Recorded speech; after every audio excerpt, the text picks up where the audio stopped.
Anupama serial का episode सबसे पहले देखने के लिए हमारे चैनल को सब्सक्राइब करें और वीडियो को लाइक करें। भारती अनुपमा से पूछती है कि क्या सरिता उनके साथ आएगी, लेकिन अनुपमा के जवाब देने से पहले प्रीत भारती को ताना मारता है और कहता है कि अगर उसे सरिता की इतनी याद आती है तो जाकर उसकी गोद में बैठ जाए। अनुपमा शांति से प्रीत से कहती है कि वह सरिता से बहस न करे, लेकिन प्रीत जोर देता है कि सरिता आज नहीं आएगी। अनुपमा उसे यकीन दिलाती है कि सांता जरूर आएगा। जैसे ही डांस रानियां अपना प्रैक्टिस सेशन शुरू करती है, रजनी अचानक अंदर आ जाती है और अनुपमा को टोक देती है। अनुपमा अपनी टीम को रजनी से मिलवाती है। रजनी खुलकर कहती है कि वह एक सेलिब्रिटी, पॉलिटिशियन और सोशल वर्कर बन गई, लेकिन इस चक्कर में रजनी बनना भूल गई। वह बताती है कि अनुपमा के होने से उसे अपने बचपन के पल फिर से जीने में मदद मिली है। अनुपमा को हैरानी होती है जब रजनी उसके लिए इमली लाती है, जो वह अनुपमा को होमवर्क पूरा करने के लिए रिश्वत के तौर पर देती थी। अनुपमा को अच्छे से याद आता है कि कैसे वह रविवार को भी सिर्फ इमली के लिए रजनी के असाइनमेंट पर काम करती थी। उत्सुक होकर वह रजनी से पूछती है कि वह पॉलिटिक्स में कैसे आई। इस बीच दूसरी जगह पर वसुंधरा देखती है कि पराग टेंशन में है और उससे सवाल करती है। पराग मानता है कि चौल रीडेवलपमेंट प्रोजेक्ट में अपना ज़्यादातर पैसा लगाने से उसे डर लगता है। उसे पैसे के नुकसान का डर है। वसुंधरा उसकी हिम्मत बढ़ाती है और गौतम यह भी कहता है कि अगर रजनी उनके प्रोजेक्ट को सपोर्ट करती है तो सब कुछ आसानी से हो जाएगा। पराग को याद आता है कि वह कॉलेज में रजनी नाम के किसी के साथ पढ़ता था। पराग के जाने के बाद गौतम चुपचाप वसुंधरा को बताता है कि अनुपमा अभी उसी चौल में रह रही है जिसे वे गिराने का प्लान बना रहे हैं। इससे वसुंधरा उत्तेजित हो जाती है, जो गौतम को प्रोजेक्ट में तेजी लाने का ऑर्डर देती है। वह अनुपमा को गिरते हुए देखना चाहती है। गौतम यह जानकारी पराग से छिपाने का फैसला करता है। अनुपमा के पास वापस रजनी अपने दर्दनाक सफ़र के बारे में बताती है। उसने एक पॉलिटिशियन से शादी की जिसकी बाद में हत्या कर दी गई, भले ही वह कभी किसी और से प्यार करती थी। वह बताती है कि उसका बेटा पॉलिटिक्स में आना चाहता है और उसकी बेटी विदेश में पढ़ती है। उसकी मुश्किलें सुनकर अनुपमा इमोशनल हो जाती है। फिर रजनी अनुपमा के पास वापस रजनी अपने दर्दनाक सफ़र के बारे में बताती है। उसने एक पॉलिटिशियन से शादी की जिसकी बाद में हत्या कर दी गई, भले ही वह कभी किसी और से प्यार करती थी। वह बताती है कि उसका बेटा पॉलिटिक्स में आना चाहता है और उसकी बेटी विदेश में पढ़ती है। उसकी मुश्किलें सुनकर अनुपमा इमोशनल हो जाती है। फिर रजनी अनुपमा से मुंबई तक के अपने सफ़र के बारे में बताने के लिए कहता है। सुनने के बाद रजनी मानती है कि अनुपमा का रास्ता कितना मुश्किल रहा है और कहती है कि वह हमेशा उस पर भरोसा कर सकती है। अनुपमा रजनी से चौल में रहने वालों की मदद करने के लिए कहने के बारे में सोचने लगती है। कोठारी हवेली में अनिल राजा से उसके बढ़ते खर्चों के बारे में पूछता है। वसुंधरा और मीता भी उससे भिड़ जाती है। खुद को फंसा हुआ महसूस करते हुए राजा भड़क जाता है और कहता है कि कोठारी परिवार में उसके अलावा सभी को आज़ादी है। और अब वह जो चाहेगा वही करेगा। प्रेम और राही देखते हैं कि राजा परी के साथ समय बिताते समय ज्यादा खुश लगता था, लेकिन वसुंधरा और पराग जानबूझकर उसके बारे में बात करने से बचते हैं। बाद में माही राही से सबके लिए चाय और गौतम के लिए अदरक का पानी बनाने के लिए कहती है। राही उसे सख्ती से खुद बनाने के लिए कहती है। माही राही का अनपढ़ होने का मजाक उड़ाती है, जिससे तीखी बहस हो जाती है। ख्याति राही का साथ देती है। वसुंधरा राही को ताना मारती है और उसे माही जैसा बनने की सलाह देती है। राही गुस्से में जवाब देती है कि वह माही जैसा बनने के बजाय मरना पसंद करेगी। माही उसे लूजर कहती है, जिससे राही हिम्मत से कहती है कि एक दिन वह घर और बिजनेस पर राज करेगी। माही चिढ़ जाती है और बोल नहीं पाती। दूसरी तरफ परी अपने डिज़ाइन निलोफर को दिखाती है। मदद करने का नाटक करते हुए निलोफर उसे बहकाता है और डिज़ाइन ले लेता है, यह कहते हुए कि वह उन्हें अपनी टीम को दिखाएगी। मासूमियत से उस पर विश्वास करते हुए परी उसे डिज़ाइन लेने देती है। इस बीच अनुपमा रजनी से सरिता से बात करने के लिए कहती है, ताकि वह डांस रानियों के पास वापस जा सके। लेकिन जब सरिता आती है तो वह गुस्से में अनुपमा से भिड़ जाती है और उस पर रजनी से उसके बारे में शिकायत करने का आरोप लगाती है। फिर सरिता सीधे रजनी से चौल रीडेवलपमेंट प्लान के बारे में सवाल कर। अनुपमा ईशानी और परी को नए जूते देती है और उन्हें पहनकर साथ चलने के लिए कहती है। लीला कहती है कि नए जूते उनके पैरों में दर्द करेंगे। अनुपमा कहती है कि उसके पास बैंडेड है। वह आगे कहती है कि परितोष और पाखी पहले उससे परी और ईशानी को संभालने की विनती कर रहे थे, और अब जब वह जिम्मेदारी लेने को तैयार है तो वे उसके खिलाफ है।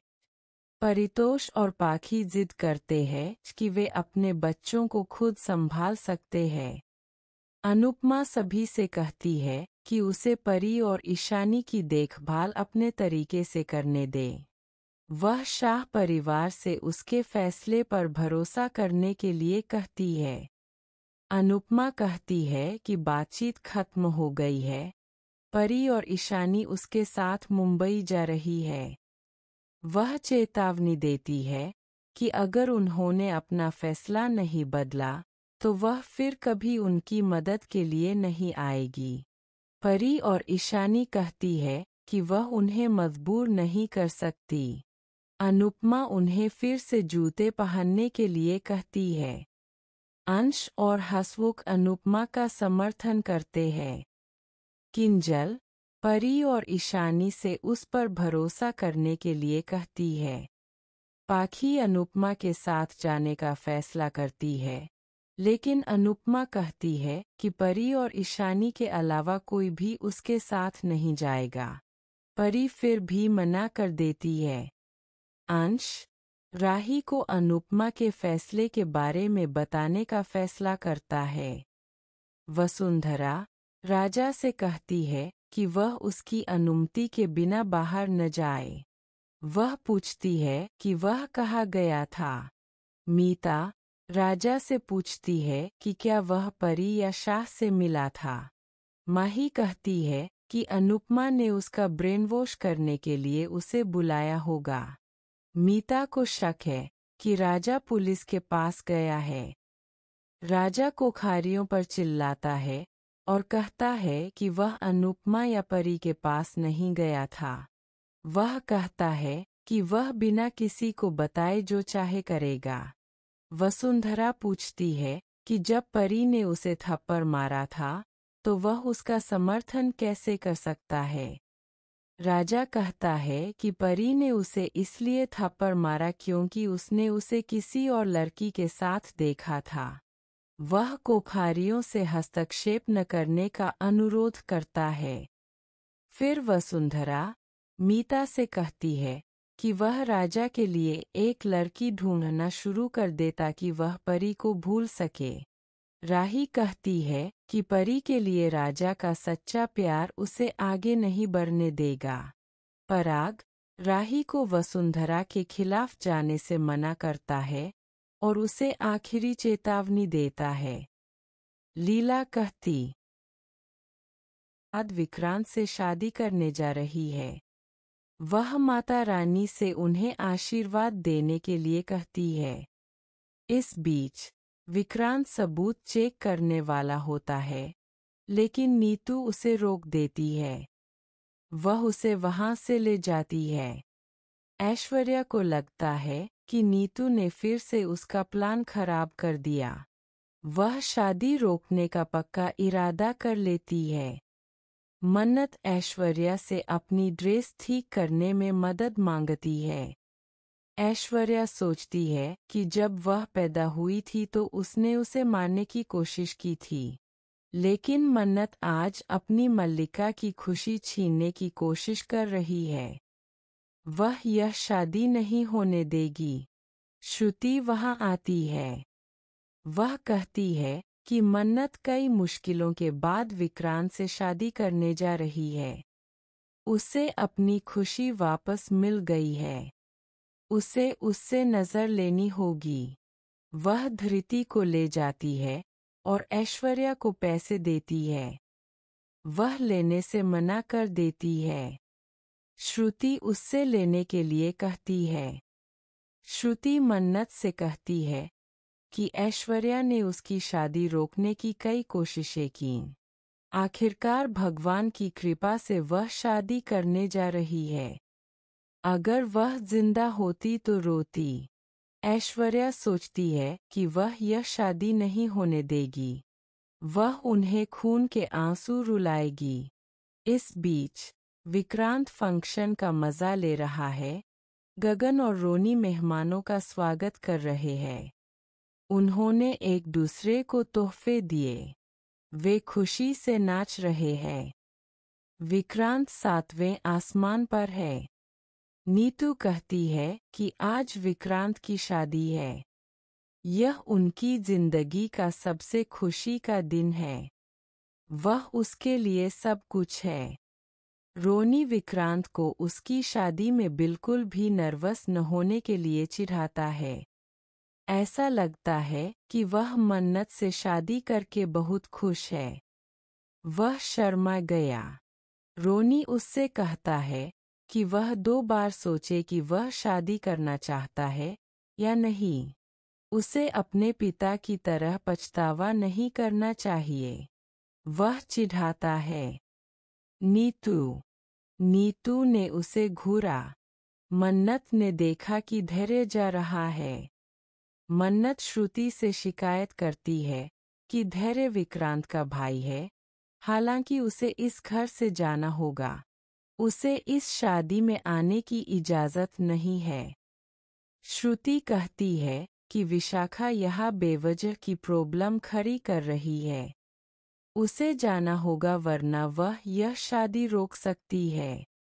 मन्नत कहती है कि धैर्य को इस शादी में आने का पूरा हक है। गगन कैरत से विक्रांत का गिफ्ट ला। खामियाजा भुगतने और बेवजह दोषी ठहराए जाने में बिताई है। राही जोर देकर कहती है कि अनुपमा के आसपास हर कोई स्वार्थी है और उसे अपनी खुशी के बारे में सोचने के लिए कहती है, लेकिन अनुपमा धीरे से बातचीत का रुख मोड़ देती है। वह राही से कहती है कि वह प्रेम के साथ अपने रिश्ते पर ध्यान केंद्रित करे और उसे उसी तरह संजोए जैसे अनुज ने कभी उसे संभाला था। फिर राही अनुपमा को एक नई शुरुआत के लिए मुंबई जाने के लिए प्रोत्साहित करती है। दूसरी तरफ पराग अपनी ही परिवार द्वारा धोखा दिए जाने पर अपनी निराशा व्यक्त करता है। वसुंधरा प्रेम और राही को अनुपमा से मिलने और उससे माफी मांगने के लिए डांटती है और प्रेम के जाने के फैसले पर सवाल उठाती है। प्रेम दृढ़ता से जवाब देता है कि अनुपमा भी उसकी माँ है और गौतम के पैसे जल्द ही लौटाने का वादा करता है।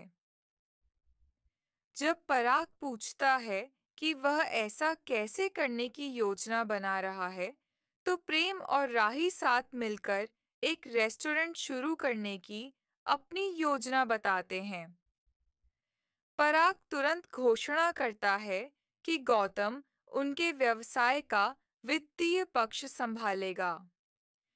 जब माही भी उनके साथ आने का अनुरोध करती है, तो प्रेम अपमानित महसूस करता है, लेकिन पराग अपनी बात पर अड़ा रहता है। इस बीच वसुंधरा मानती है कि अनुपमा ने प्रेम और राही को साथ काम करने के लिए राजी किया है। बाजार में अनुपमा की मुलाकात परी और परितोष से होती है। परी राजा को एक लड़की के साथ खड़ा देखती है और स्थिति को समझे बिना ही यह निष्कर्ष निकाल लेती है कि वह उसे धोखा दे रहा है। दर्शक उसकी भावनाओं को नियंत्रण से बाहर होते हुए देखते हैं और वीडियो रिकॉर्ड करते हैं और परी सबके सामने राजा को थप्पड़ मारकर सबको चौंका देती है। राही इस बात से परेशान हो जाती है कि पराग प्रेम से ज्यादा गौतम पर भरोसा करता है। प्रेम इस स्थिति के लिए खुद को दोषी मानता है, लेकिन कहता है कि वह कम से कम इस बात के लिए आभारी है कि वह और राही आखिरकार एक टीम के रूप में काम कर रहे हैं। राही अभी भी उसके बारे में चिंतित है। इस बीच अनुपमा परी को उसके व्यवहार के लिए डांटती है। परी टूट जाती है, राजा को चरित्रहीन कहती है और उस पर विश्वासघात का आरोप लगाती है। ईशानी राजा का पक्ष लेती है, जिससे परी भड़क जाती है और उसे भी थप्पड़ मार देती है। ईशानी माफी मांगती है, लेकिन परी उसे अपनी शादी बर्बाद करने के लिए जिम्मेदार ठहराती है। शाह परिवार परी को शांत करने की कोशिश करता है, लेकिन वह कहती है कि कोठारी परिवार को मजबूरन उससे माफी मांगनी पड़ेगी, जिससे अनुपमा हैरान रह जाती है। लीला को चिंता है कि राजा कोठारी परिवार को परी के आरोपों के बारे में बता सकता है। घर पर मीता राजा से उसकी चोट के बारे में पूछती है और वह उससे और अनिल से झूठ बोलता है। अनिल राजा को परी के साथ अपने रिश्ते सुधारने के लिए प्रोत्साहित करता है और बेबाकी से पूछता है कि क्या वह अब भी उसके साथ रहना चाहता है। राजा पूछता है कि अगर वह हाँ कहे तो क्या अनिल उसका साथ देगा। मीता बीच में आती है और कहती है कि वह राजा के लिए एक नया रिश्ता ढूंढ रही है। इस बीच गौतम को अंश का फोन आता है, जो प्रार्थना की ओर से उससे संपर्क करता है। गौतम कसम खाता है कि वह अंश और प्रार्थना को कभी एक नहीं होने देगा। शाह परिवार में पाखी अनुपमा से ईशानी की मदद करने के लिए कहती है, क्योंकि परितोष बढ़ते हुए ड्रामे के लिए उसे जिम्मेदार ठहराता है। अनुपमा पाखी और परितोष दोनों को सख्ती से बहस बंद करने के लिए कहती है। माही गौतम से उसे बाहर ले जाने के लिए कहती है, लेकिन वह कोई बहाना बनाकर टाल देता है। प्रेम और राही की बढ़ती नजदीकियों को देखकर माही असुरक्षित और ईर्ष्यालु हो जाती है। दूसरी तरफ अनुपमा परी को हताश और परेशान हालत में चॉकलेट खाते हुए पाती है। अनुपमा उसे अपना मन शांत करने और कहीं और ध्यान लगाने की सलाह देती है। तभी पाखी घबरा जाती है और अनुपमा को बताती है कि ईशानी गायब हो गई है। जैसे ही शाह परिवार उसकी तलाश शुरू करता है, माही चालाकी से राजा को परी के खिलाफ भड़काती है। अंश अनुपमा को बताता है कि किसी ने ईशानी को घर से निकलते नहीं देखा, जिससे रहस्य और गहरा हो जाता है और सबकी चिंता बढ़ जाती है। प्रीकैप। मीता पुलिस के साथ शाह के घर पहुंचती है और आधिकारिक तौर पर परी के खिलाफ शिकायत दर्ज कराती है। इस बीच वसुंधरा यह सुनकर परेशान हो जाती है कि राही ने काम करना शुरू कर दिया है। वह सोचती है